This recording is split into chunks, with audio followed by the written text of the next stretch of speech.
समय की बात है।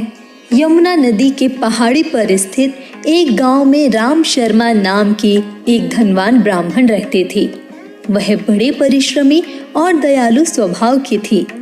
दान पुण्य करना और दीन दुखियों की मदद करना उनका नित्य कर्म था। ब्राह्मण के कृष्ण और धनंजय नाम के 2 पुत्र थे।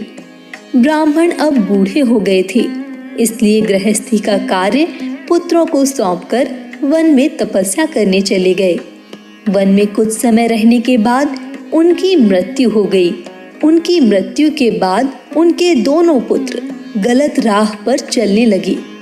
भोग विलास और शराब में उन्होंने सारा धन खत्म कर दिया और जब घर में धन नहीं बचा तो चोरी डकैती करने लगे।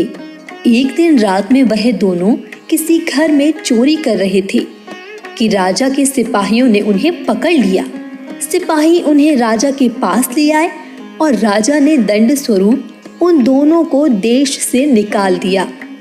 राज्य से निकाल दिए जाने के बाद वे दोनों वन में रहने लगे, लेकिन दुर्भाग्यवश एक दिन एक सिंह ने उन दोनों को मार डाला। मरने के बाद दोनों यमलोक पहुंचे, जहां उनके कर्मों का फल मिलना था।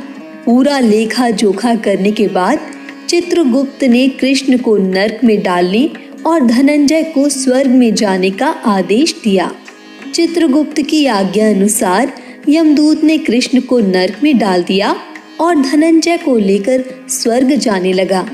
धनंजय को इससे बड़ा आश्चर्य हुआ। उसने यमदूत से कहा, हे देवदूत, हम दोनों एक ही माता के गर्भ से उत्पन्न हुए हैं। हमने एक साथ में अत्याचार किए, पुण्य कर्मों की बात भी कभी नहीं की। फिर यह कैसे संभव हुआ कि मैं स्वर्ग जा रहा हूँ और मेरे भाई को नरक में डाल दिया गया है? यमदूत ने उत्तर दिया, हे धनंजय, रिश्ते नाते केवल जन्म के साथी होते हैं, कर्म के नहीं। तुम्हारे कर्मों से तुम एक पुण्यात्मा हो, इसलिए स्वर्ग जा रहे हो। एक समय की बात है, तुम कार्तिक माह में अपने आचार्य के साथ उनके वस्त्र और अन्य सामानों को लेकर यमुना तट पर गए थे। वहां तुमने आचार्य की आज्ञा से शुक्ल पक्ष की 9वीं, 10वीं और एकादशी तिथि में नदी में स्नान किया था और सभी आवश्यक नियमों का पालन किया था।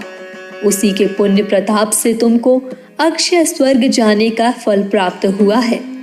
उधर तुम्हारे भाई ने ऐसा कोई पुण्य नहीं किया, इसलिए वो नरक में सड़ता रहेगा। ये सुनकर धनंजय को बड़ा दुख हुआ और उसने यमदूत से अपने भाई की मुक्ति का मार्ग पूछा। यमदूत ने बताया, हे धनंजय, तुम्हारे पूर्व जन्मों के पुण्य को बतला रहा हूँ। पिछले जन्म में तुमने कार्तिक मास के शुक्ल पक्ष की 9वीं तिथि को वस्त्र, स्वर्ण, रत्न और कुष्मांड दान दिया था। इससे तुम्हें जो पुण्य प्राप्त हुआ है वह स्वर्ग वालों के लिए भी दुर्लभ है। यदि तुम वह पुण्य अपने भाई को दान कर दो तो वह नरक से मुक्ति पा सकता है। यह सुनकर धनंजय ने अपने पूर्व जन्म का पुण्य अपने भाई को दान कर दिया। उस पुण्य दान के प्रभाव से कृष्ण को नरक से मुक्ति मिल गई और वह अपने भाई धनंजय के साथ भगवान विष्णु के परम पद का अधिकारी हुआ। तो यह थी अक्षय नवमी की संपूर्ण कथा। इस दिन वस्त्र, रत्न, कुष्मांड आदि दान करने से उत्तम पुण्य की प्राप्ति होती है। नारद मुनि कहते हैं कि यदि अक्षय नवमी के दिन आंवले के पेड़ की पूजा की जाए तो अश्वमेघ यज्ञ से भी अधिक फल प्राप्त होते हैं। इसलिए इस दिन आंवले के पेड़ की पूजा करने का भी विशेष महत्व है। हम आशा करते हैं कि आपको यह कथा अवश्य पसंद आई होगी।